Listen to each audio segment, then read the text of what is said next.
Merci Monsieur le Président du Conseil exécutif, Monsieur le Président de l'Office de l'environnement, chers collègues.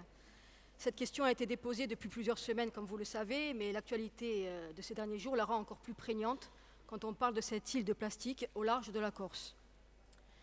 La Méditerranée occupe la 6e position dans le classement des zones d'accumulation de déchets marins avec 1,5 million de fragments par mètre carré.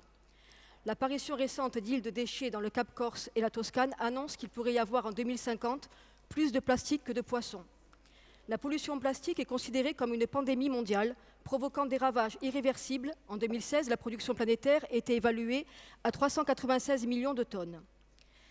Cette concentration de déchets est 4 fois supérieure à celle du continent de plastique présent dans l'océan Pacifique et produit dans les eaux des dégâts incommensurables qui dégradent jour après jour notre environnement.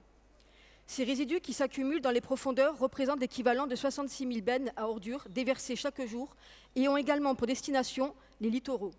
De plus, cela a de graves conséquences sur les espèces marines. 134 sont victimes d'ingestion de bouteilles, sacs, flacons, paille et à cause des 500 000 tonnes qui échouent tous les ans. Les raisons de cette situation catastrophique sont diverses. Mers quasiment fermées, absence de stations d'épuration, non-recyclage. À l'approche de la saison estivale, il faut compter une augmentation de 40% des déchets. Ma collègue Laura Marie Apol avait interrogé l'exécutif en janvier 2017 sur la gravité de la pollution des espaces marins due aux microplastiques.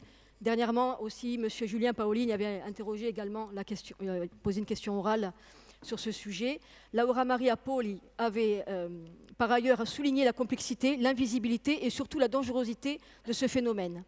La présidente de l'Office de l'environnement de l'époque avait indiqué en réponse le renforcement des actions de prévention ainsi que le lancement d'une réflexion sur la récupération des macro-déchets avant la fragmentation. Monsieur le Président de l'Office de l'environnement, pouvez-vous nous indiquer si la collectivité a pu initier des initiatives en ce domaine en son nom propre ou en partenariat avec d'autres organismes? Je vous remercie. Merci, chers collègues. Donc, la réponse par François Sargentini. Vous avez la parole. Président, merci. Madame la conseillère, comme vous le savez, la Méditerranée est l'une des régions du monde les plus touchées par les déchets marins. Les matériaux polymères artificiels sont le type de déchets marins les plus courants, représentant environ 80% de la litière trouvée. On estime que 115 000 à 1 050 000 particules au kilomètre carré flottent dans la Méditerranée. Le problème des déchets marins en Méditerranée est exacerbé par le fait que c'est une mer quasiment fermée, avec des zones côtières très développées et très peuplées, des eaux offshore très fréquentées, avec 30% du trafic maritime mondial.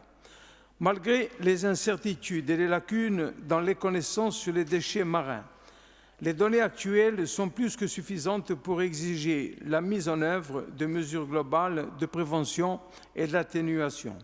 Pour ce qui nous concerne directement, l'Ufficio dell'Ambiente di Agorsica est partenaire depuis 2017 du projet MED-MPA Plastic Buster, qui rassemble une grande partie des scientifiques méditerranéens travaillant sur la question des déchets marins.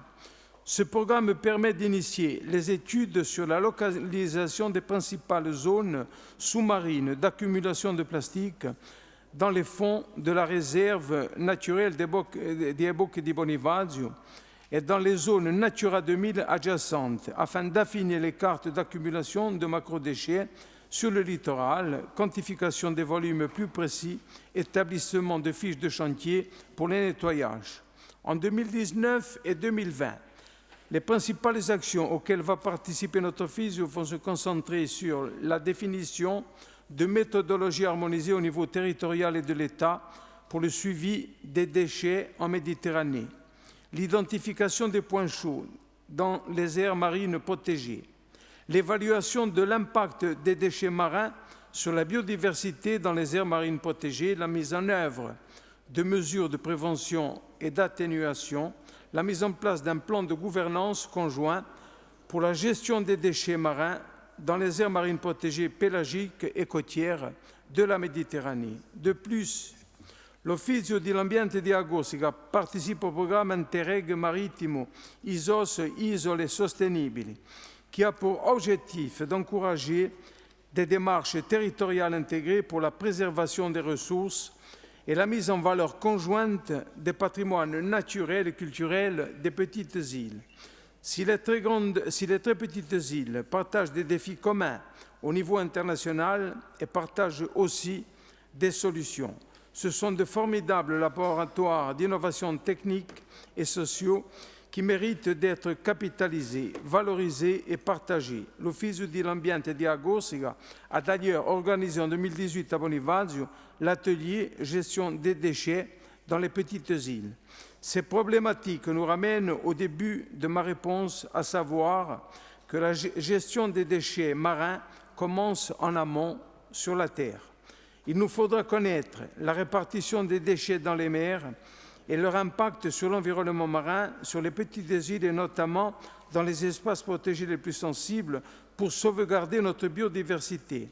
Être prêt à une lutte très longue pour dépolluer cet environnement, car au-delà de la question de la conservation de la nature, celle de la santé humaine est également en jeu.